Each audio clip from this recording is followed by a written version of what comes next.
En la hora de la verdad, con el patrocinio del Banco Popular, el editorial de Fernando Londoño Hoyos.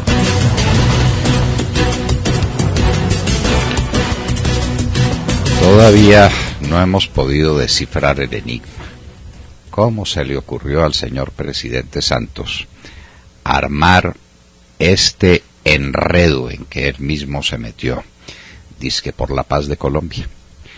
Hablarle de paz a una guerrilla que nunca se la pidió, a unos guerrilleros que nunca dijeron que estaban rendidos y que estaban derrotados y que querían la paz. Ese fue un gesto unilateral desde el gobierno hacia la guerrilla.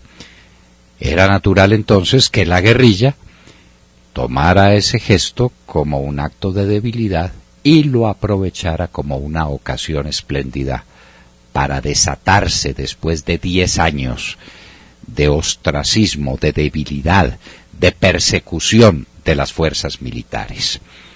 Y se desquitaron hablando y se van a desquitar hablando. Porque este ha sido desde el comienzo, no desde ahora, un diálogo de sordos. El presidente Santos, cuando habló de la maravillosa idea que le habían sugerido Sergio Jaramillo y su hermano Enrique, pronunció un discurso que nos pareció bastante regular como discurso. No se ha distinguido el gobierno del presidente Santos por tener a su lado un gran escritor como lo tuvieron tantos presidentes. El presidente Uribe, que era un excelente improvisador, siempre llevaba un texto escrito, muy bien escrito por José Obdulio Gaviria, que es muy excelente escritor en materia política. El general Rojas Pinilla tenía a su lado nada menos que la pluma de Evaristo Zurdís en la primera etapa de su gobierno, antes de que viniera el rompimiento que el país conoce o que el país recuerda. Pues el presidente Santos no se ha distinguido por tener un gran escritor y pronunció en ese momento un discurso flojo, que fue respondido por un discurso de Timochenko donde se veía que los dos estaban hablando cosas completamente distintas. Era el famoso diálogo de sordos. El uno habla de otra cosa, de una cosa, y el otro le contesta de algo que no tiene nada que ver con el mensaje que acaba de recibir. Pues Timochenko dijo que se embarcaban en un proceso de paz que iba a durar muchos años y que a nadie se le ocurriera pensar que eso iba a estar limitado a los 2 años que un miserable ministro de Defensa, hágame el favor, el glorioso Rodrigo Lloreda Caicedo, le había puesto como ultimátum a las FARC en el Caguán. ¡Ay, de cuántas desgracias hubiéramos ahorrado si Rodrigo Lloreda hubiera sido escuchado en aquella época! Pero bueno, Timochenko dijo que en 2 años ni hablar. Y dijo que ni hablar de que las cosas se fueran a limitar a lo que algunos estaban pensando, es decir, a la rendición de las FARC, en absoluto.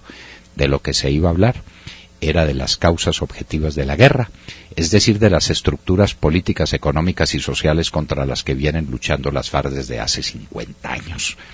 Hacerle pues una revisión íntegra al país desde el punto de vista de la vulgata marxista-leninista, que es la única que conocen las FARC.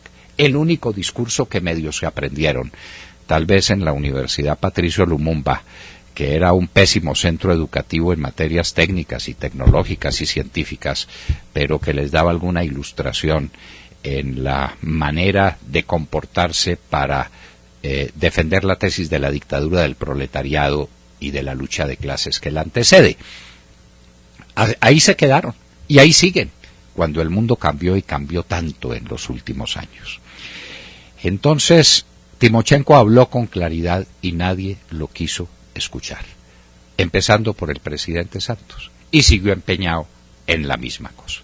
Y resolvió irse con toda la carpa del circo montada para Oslo. ¿A qué, nos preguntamos? ¿Qué van a hacer en Oslo? Nunca tuvimos una respuesta satisfactoria, porque había que hacer espectáculo. Eso era señal de que el presidente Santos estaba convencido de que Oslo sería el momento de su gloria, el momento de su consagración como hombre de Estado y como pionero de la paz, por lo que podría aspirar al Premio Nobel de la Paz que precisamente se otorga desde Oslo. Era la única explicación posible de que se fuera a cometer una imprudencia semejante. Pero En el fondo había algunos que creían eso ya está acordado, eso está resuelto, hay un arreglo hecho entre el otro Santos Calderón y sobre todo Jaramillo, hágame el favor, Sergio Jaramillo, el filósofo y que habla en griego. ¿Cómo no iba a tener todo acordado con las FARC para hacer un documento conjunto de llamamiento a la paz, de magnanimidad, de generosidad, que hubiera asombrado al mundo entero?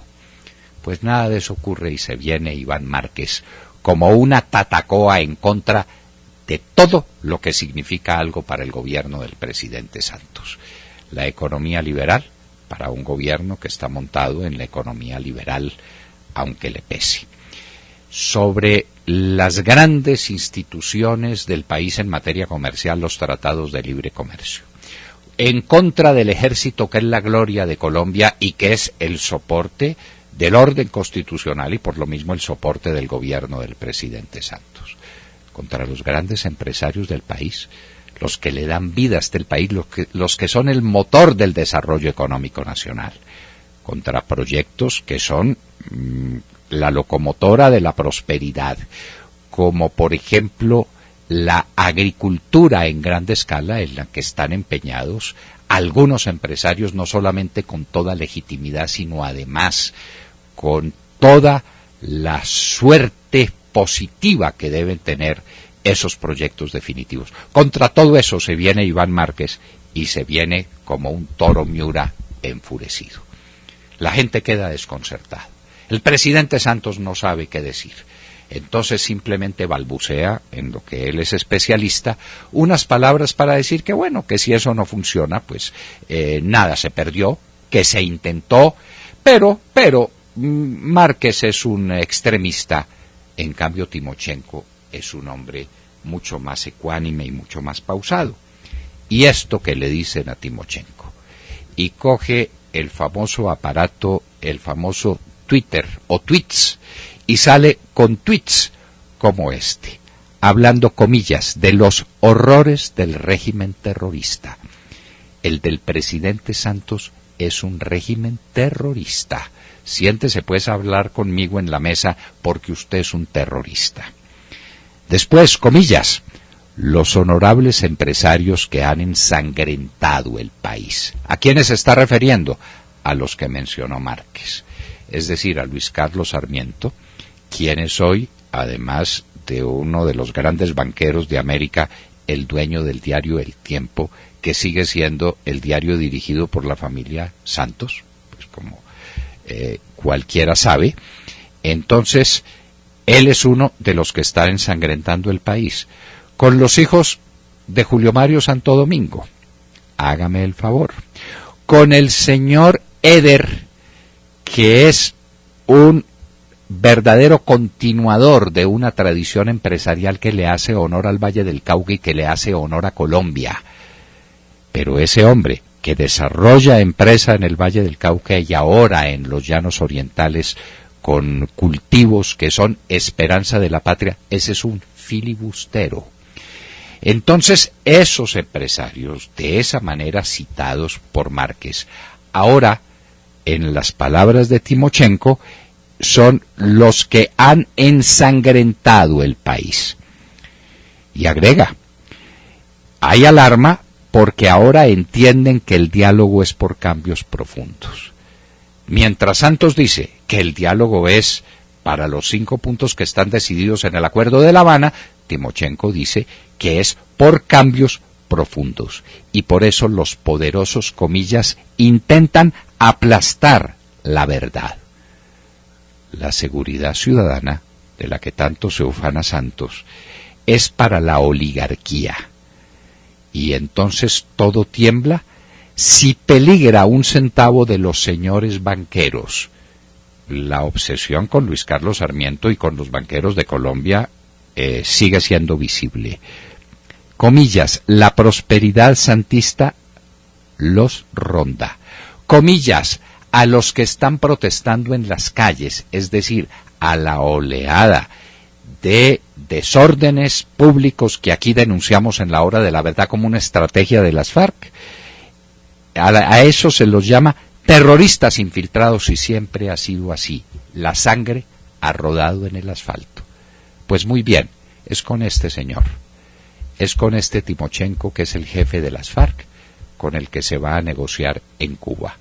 Y él es el ecuánime, él es el tranquilo, él es el hombre sereno, porque Márquez, el de Oslo, es un deslenguado y es un hombre brutal y es un hombre exacerbado por pasiones incontenibles. Timochenko es el calmado. ¿Cómo serán las cosas? ¿Qué es lo que le espera a nuestra delegación en Cuba? ¿Cómo se va a negociar en Cuba? ¿A puerta cerrada o con micrófono abierto? ¿Sobre qué se va a negociar en Cuba? ¿Sobre los 5 puntos a los que está limitada la agenda o sobre la introducción a esa agenda, como lo dijo Timochenko desde el primer día? Los interrogantes ahí están. Y Santos montado en el potro cerrero. ¿Cómo bajarse de él? Esa es la gran pregunta que nos hacemos una y otra vez.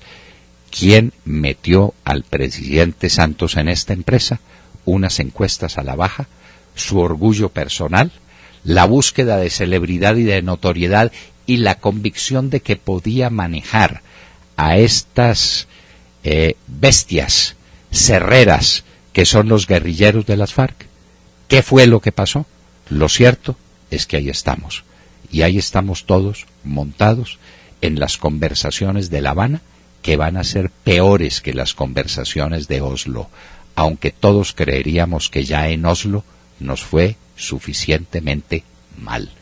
Pero lo peor, los peores días, también están por venir.